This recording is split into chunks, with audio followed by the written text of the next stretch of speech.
Salut mes amis, bienvenue à la maison. Vous aimez les bons trucs sucrés, faciles, pas chers, rapides à faire? En voilà un, rigolez. Comme vous l'avez deviné, l'élément principal sera bien sûr le riz blanc de l'oncle, un demi-litre. Le riz au lait se cuit à 5 fois son volume de liquide, donc un demi-litre d'eau. Pour le lait, 1, 2, 3, 4 et 5, le compte est bon. La garniture sera des raisins secs, ils sont secs mais ils vont réhydrater en cuisson. Pour la vanille, j'ai 5 gousses, elles ne datent pas d'hier. Donc je ne vais pas les couper en deux car c'est trop sec, mais je les ai attachés pour faire comme une infusion. Pour la liaison, il y aura des jaunes d'œufs, 5, un jaune par demi-litre et le sucre de canne, 100 g. Première étape, le ménage va être très facile à faire. Le riz comme ça, un demi d'eau comme ça, feu à fond, et quand ça bout, on en aura pour 5 minutes. En fait, cette étape n'est pas de faire cuire le riz, mais en termes techniques en cuisine, on appelle ça éclater le riz. L'eau commence à bouillir, 5 minutes. L'important de cette recette, c'est de ne pas laver le riz, car l'amidon du riz servira de liaison aussi. 5 minutes, le lait 2 litres.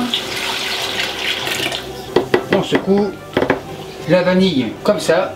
Les raisins sont secs, mais durant la cuisson, ils vont réhydrater, donc comme ça. On mélange grosso modo. Et quand l'ébullition arrivera, on aura pour 30 minutes à ciel ouvert pour que l'eau s'évapore. Ça commence tranquillement à bouillir, on racle le fond pour pas que l'amidon colle au fond. On fait un tourne et retourne et c'est parti pour une demi-heure. Durant cette demi-heure, bien sûr, on peut remuer de temps en temps pour s'assurer que ça ne colle pas au fond, mais ça ne devrait pas. Car à l'ébullition, la fécule devrait aller de bas en haut et de haut en bas, donc elle serait répartie partout.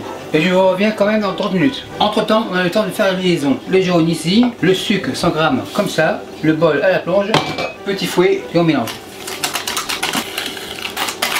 On peut mettre un peu de rhum, mais c'est à votre choix. Enfin, tourne et retourne, la liaison on réserve et je vous reviens après. Après 28 minutes, je baisse le feu en prévision de la liaison, car je veux une température de 80 degrés Celsius. Sinon la liaison va ressembler à des œufs brouillés, ce qui n'est pas le but. Les gousses de vanille ont bien travaillé, pince, elles ont bien travaillé, elles iront se reposer chez les composts du voisin. Un dernier tourne et retourne, vérification, thermomètre bonbon, je suis à 75, ça devrait être bien.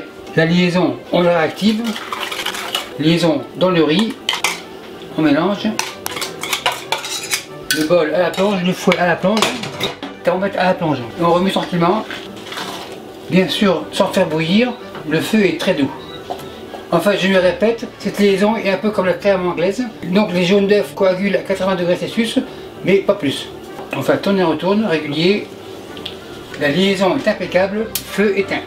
Le chaudron est chaud, le gant pince, maintenant on dresse.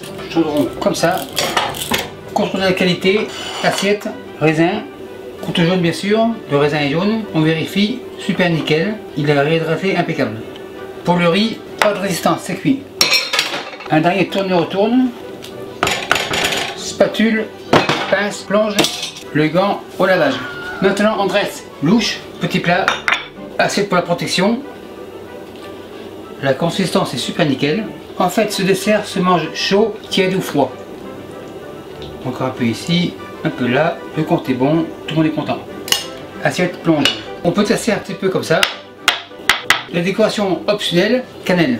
Ça peut être cannelle ou chocolat, mais avec la vanille, la cannelle c'est bien. Maintenant le dressage final. Assiette comme ça. Le petit couteau blanc veut goûter pour être sûr. Super nickel. Maître Hôtel, le dessert de 55 après qu'on enlève. Et merci à vous qui me suivez au Vietnam et partout ailleurs. Salut, bye. Salut mes amis, je vous présente mes couteaux. Mes couteaux vous arrivent comme ça à la maison. Chez moi, pas le temps de liser, ils arrivent comme ça. Le caractéristique de mes couteaux, c'est qu'ils ont un manche avec une texture antidérapante, donc idéal pour les mains humides. Ils sont équilibrés, donc des vrais sportifs. Tomate comme ça, petit couteau rouge bien sûr. On teste, super nickel. Couteau au repos, tomate, bol rouge. Après le rouge, on passe au vert. Chou de Bruxelles comme ça, couteau vert bien sûr, et on coupe. Donc avec ce couteau, ce n'est pas la peine d'avoir une mandoline. Carotte arc-en-ciel, le ciel est bleu, couteau bleu. Couteau bleu au repos, carotte arc-en-ciel, bol bleu. Gingembre, assez dur à couper, couteau jaune. Gingembre, bol jaune. On passe au blanc, ail comme ça, couteau blanc. l'ail, bol blanc. Donc comme vous le voyez, ces couteaux sont polyvalents, ils sont bons à tout faire. Mais après plusieurs semaines, il y aura à rectifier le fil du tranchant. C'est-à-dire le fusil, le couteau à 25 degrés, on fait un va-et-vient. Et voilà, le couteau est comme neuf. Et merci à tous ceux qui en ont déjà commandé et merci à tous les autres.